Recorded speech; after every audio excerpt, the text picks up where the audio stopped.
Good evening, everyone. As usual, Shakila here with the futurist of Singapore, Harish Shah, and we are here this time with episode 4 already. 4.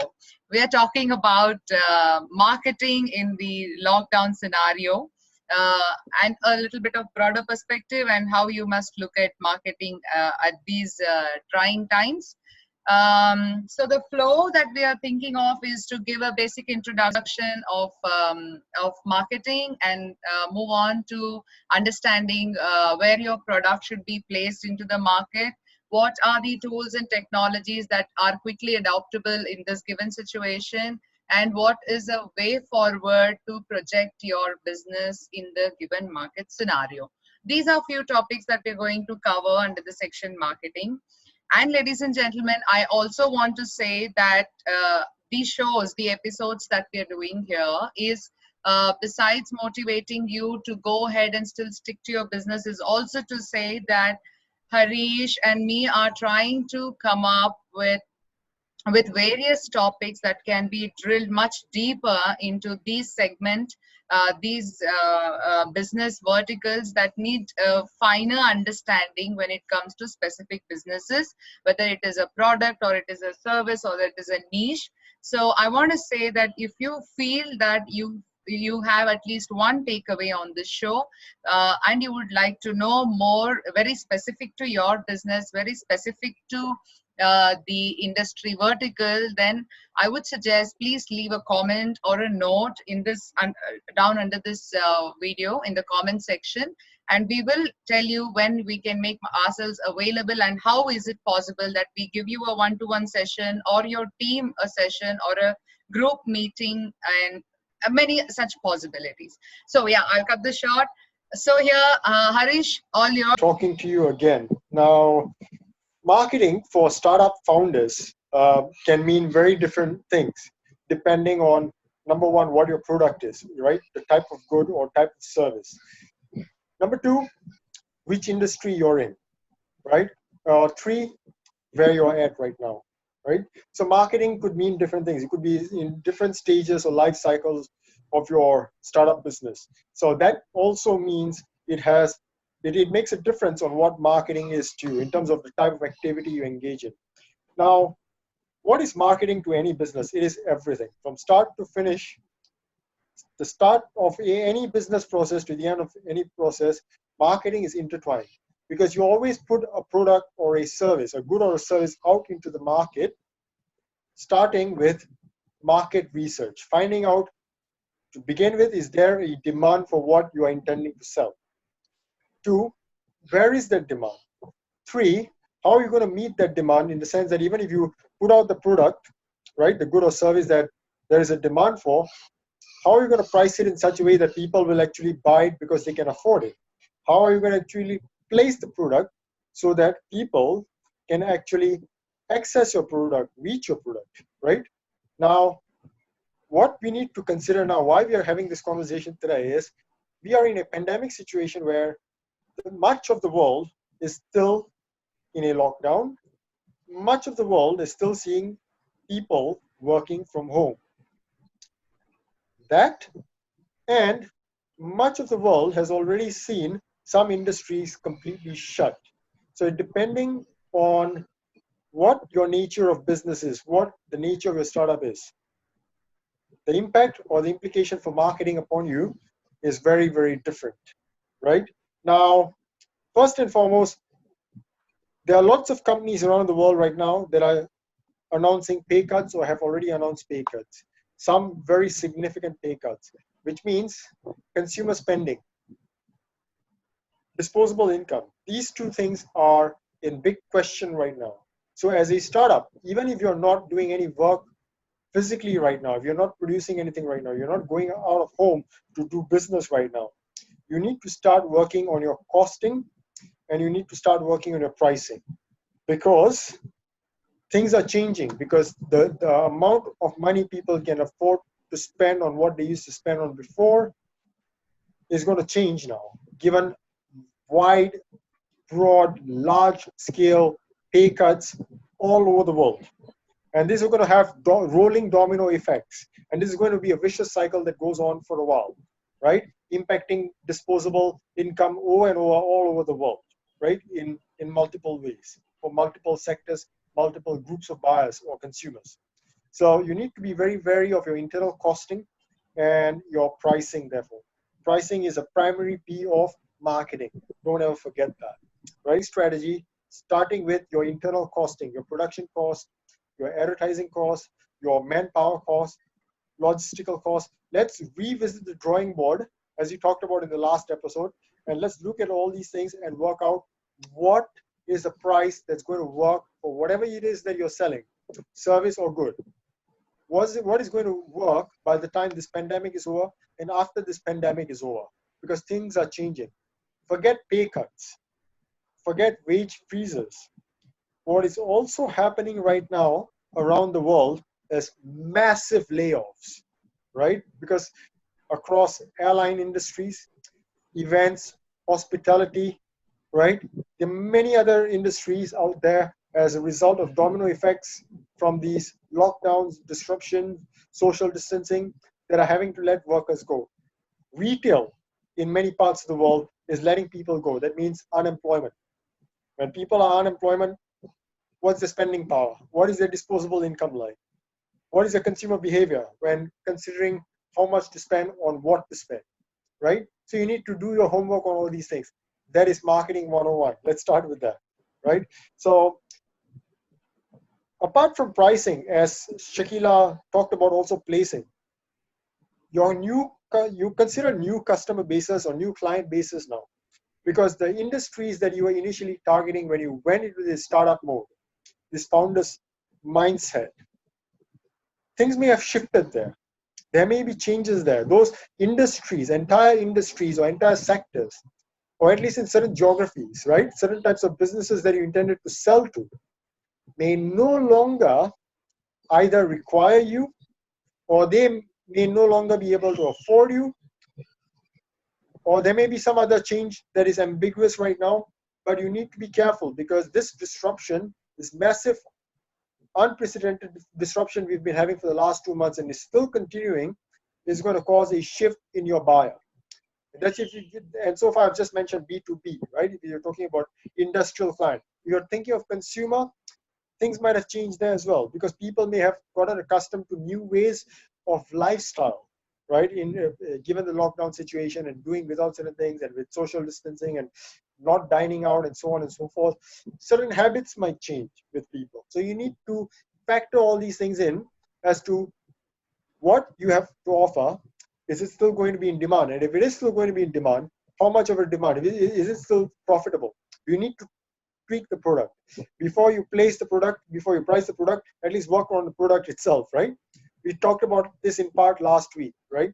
But all that said and done, so consider your costing, consider the demand for the product you're trying to offer, whether it's a service or a good, and then where is your customer base now? Where's your new customer base?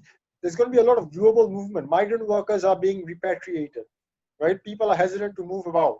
Even after this pandemic situation comes to a halt, right? Things get cleaned up. People may be more wary to travel or work abroad or study abroad, right? And that might affect, that very much may affect your consumer base, your buyer base, right? Businesses that are planning international expansion, maybe thinking now of cutting down, that may affect your buyer base, right? So you need to consider all these things. So what have I talked about so far? Your pricing, your product, your placement, right? Now let's get to promotion. I'm going back to the old piece, the basic 4 P's of marketing before they became 7 and then subsequently 11, right? I'm not going to go that far because I don't want to turn this into a lecture. But let's talk about promoting your business. Fundamentally, when you are a startup in this situation, even if you have the budget to, forget about advertising, because who's going to produce? Because a lot of parts of the world, film crews are not allowed to work because of social distancing or lockdown measures, right? So you can't shoot ads, even photo ads. Even to come up with print ads, you need visuals. You may not be able to arrange for those things at this point in time, right? Because people are not allowed to move, or people are unable to move, or it's extremely difficult to move. Or you may have to overpay for advertising, right? So advertising, well, how do you do business before or without advertising, right? So you have to think of new ways to reach out to your consumers, to advertise yourself, to pitch your services.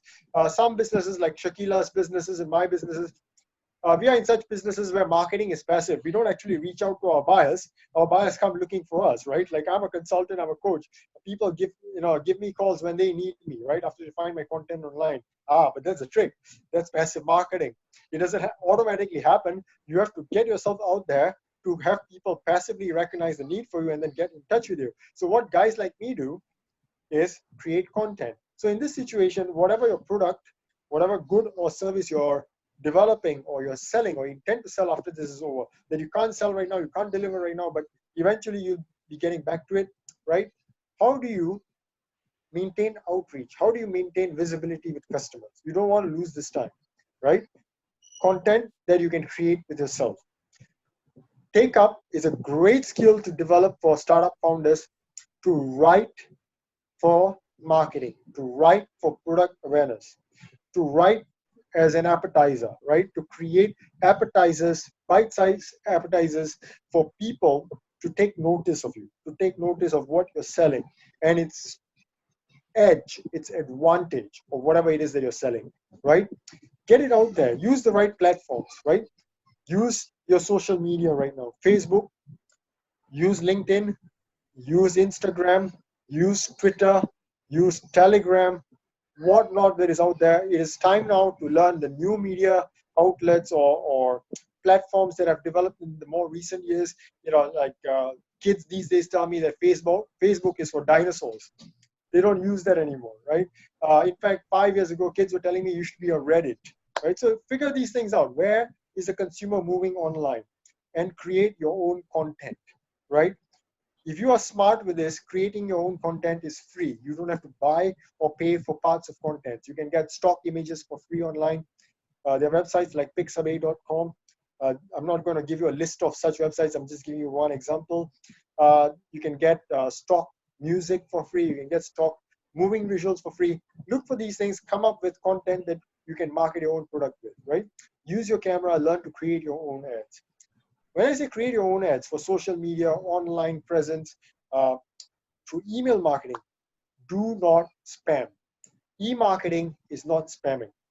Usually the most aggressive email marketers who keep, um, sending, piling up emails in recipient accounts, in the thousands, right? In the tens of thousands, promoting their companies, promoting their products. These are the kind of companies that don't make past the first 3 years of existence, right? That's the way you go from a startup to an irritant that people want to avoid like a plague. This is, in fact, the very worst of times where you want to go into that irritant mode, because everything you've invested into your business so far is going to go to waste if that business fails. And if people avoid you like the plague, that's exactly what happens. So it's good to be an aggressive marketer, but be a smart, intelligent, aggressive marketer. Don't be an irritant marketer, right? So don't pile emails in people's inboxes, right? So be very careful. Don't spam. Have very meaningful messages. Have very intended, targeted audiences in mind, and then you reach them very strategically, very specifically, right? If you don't know how to, one piece of advice: go learn. Easy way to do that: hire an expert, ask an expert, right? Ask people who know, right? One way is turn to people like Shakila, who are very good at doing these things. I'm also known as Coach Harry. Let's have a conversation so we can work out solutions of how we can do things low cost, strategically, effectively, without overdoing it. Right? Any other questions, Shakila? Well, I think I think you have summarized it very quickly, or I mean, not summarized. You've given a gist of all the activities very quickly. I think we've covered it very well. But this subject, like we've been choosing some of these vast subjects and which need a lot of insights. And definitely, I know people understand the difference between the sales and the marketing. And marketing is the primary approach that one has to take even before getting into looking at sales pipeline, right? So yeah, no questions just now. But what I am looking forward to, already made my points that maybe you should come back and tell us, teach me sales. But this is why I had to mention it, Shakila, because uh, you will as shocking as it is to you, Shakila, because we've known each other for a while. We Yeah, know how both of us think, right, mutually. I, But even today, I come across people who have done undergraduate business degrees. I'm not talking about any college with a grant you an admission for a fee. I'm talking about some very highly ranked universities, right? This is a universal problem. I still meet people who do MBAs from brand name institutions, right? They're globally top ranked, sure. and to them they use marketing and sales Remember, interchangeably. remember that story you gave us in episode 2, how it was a disaster when the when the CEO or the MD asked where is the result is after the marketing. Lesson learned. It's not the university. It is mostly how you do your own research, which again we covered Exactly. that in the last episode. You need to research. You need to interact. You need to communicate. You need to understand on your fingertips. You need to have answers, right? So Yeah, that story, right? let's yeah, let's revisit the story. Successful online marketing is not getting 10 likes, 20 likes, 30 likes, 100 likes, 500 likes, or even 500 followers on what you post online, or a online page you create, right, or a video you post. That is not marketing. The idea is to trigger execution of sale, right. not getting likes and follows and supports online. They're actually people who pay money to agencies or groups of influencers to get hits and likes on posts online. I kid you not, Ask me they spend about a lot of it. money doing that and translate actually to zero sales, and they're too embarrassed to ever admit it, which is why such an industry, this is actually a sub-industry. This has been Exactly. surviving for 2 decades now, just getting hits and likes, Right, right? And they're making a lot of money delivering like hardly any results, because right, likes and following do not lead to sales. But at the same time, remember, all these things are different things. Online following, well and good, but it must translate into sale. You can get zero likes, zero follows, right? But because you post something online, or you send an email somewhere without a response to your email, you actually convert buyers. People who right, take notice of what you're doing right, without hitting a like or following your page, or liking your post online, or reacting in any way, they actually go down and buy your service or your product, right. right? That's Very that's true. marketing. So Yep. I mean, actually, what your marketing approach be more quality and more impactful than just doing randomly anything and everything that people are asking you to do, or you see people doing it. You're right. There is an underlying line of business, which is, I mean, we had it even in when the business was very traditional, when the social media didn't have its bubbles springing everywhere, that people used to buy and sell leads, where people used to go buy leads, literally give it to the sales team and say, okay, now start your call. So they get list of leads. This one is gone way beyond. You're right, people are making business, and the whole thing of what to say, the sanctity of getting business. We are now in a very dreadful scenario. Are we getting leads, or are we getting dummies for the money? Is the value of the business really true in its sense, or are we unnecessarily spending and increasing the price of our product because our expenditure is Exactly. becoming very high, right? Exactly. No, So that telemarketing is a very good way right, to do sales or right, marketing. It's a good way to reach out and make a connection, make a client or a customer aware of a product, and it can translate into sales down the stream very effectively. But provided it is done effectively, these days when you get telemarketing calls, they are more of a nuisance. yeah, so sure. I mean, look at forget even about them selling. Even the approach is so damn loosely built. Either the owner Yeah, is not taking a lead, or even that is yeah, outsourced, or whatever is happening, yeah, there is no way that you're able to connect to the product or to the service or even to the exactly. sales representative.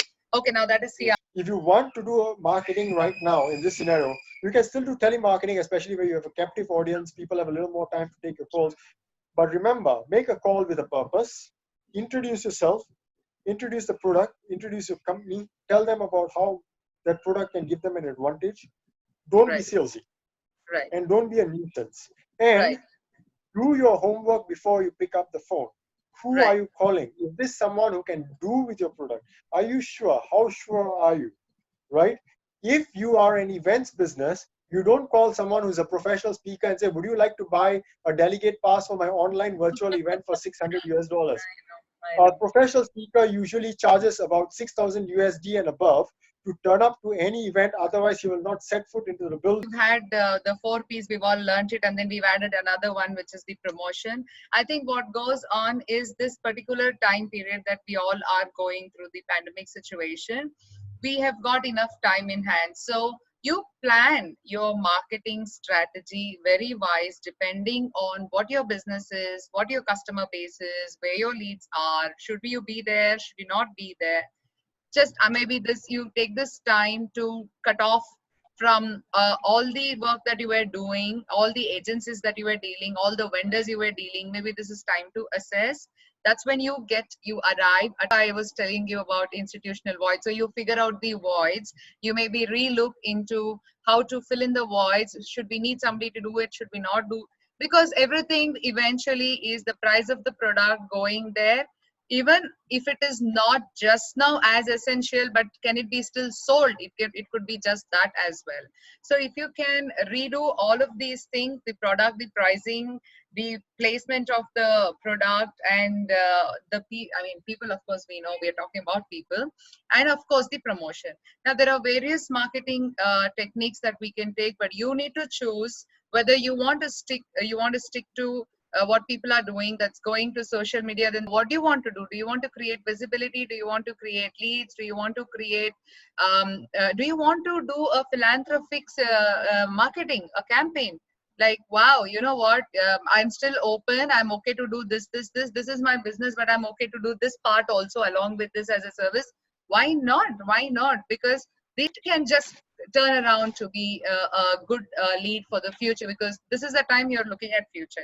We are talking marketing because we're thinking of the coming days, right? So this will be one of the activities that maybe you should do while you're thinking of marketing, and place wisely all your expenses, because what you're saving is what you're spending right now. Just laying off people is not saving. Redoing it properly is also a way of saving, right? Redoing your expenditure in a wise manner is all, maybe it saves one person from a layoff. So please think of that also.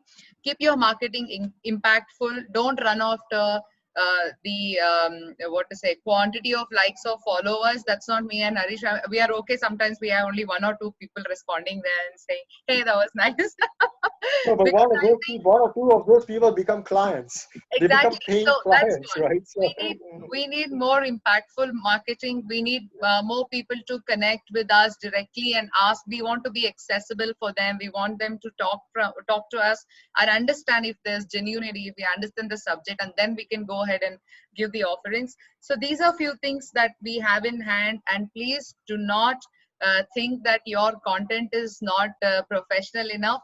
Go ahead, we are making content like this. Go ahead, just create your content and see what you can prepare for the coming days. Of course, now this with this, I think I want to say that we are also available to have a one-to-one consulting services to anyone who are interested. It's just a fresh startup. It could be completely laying a roadmap for you in the coming days. So this is what Harish and me keeps doing on our personal note. I think out of passion we keep doing besides our business that's there. And like with episode 5, I think we should move to sales and lead generation and all of these things in detail. Yeah. Thank you so much, Harish. As always, there's so much to learn. There's so much to say. I want to end this right now. Don't want to open the market. Take care. Have a great day. thanks. Bye all. Bye.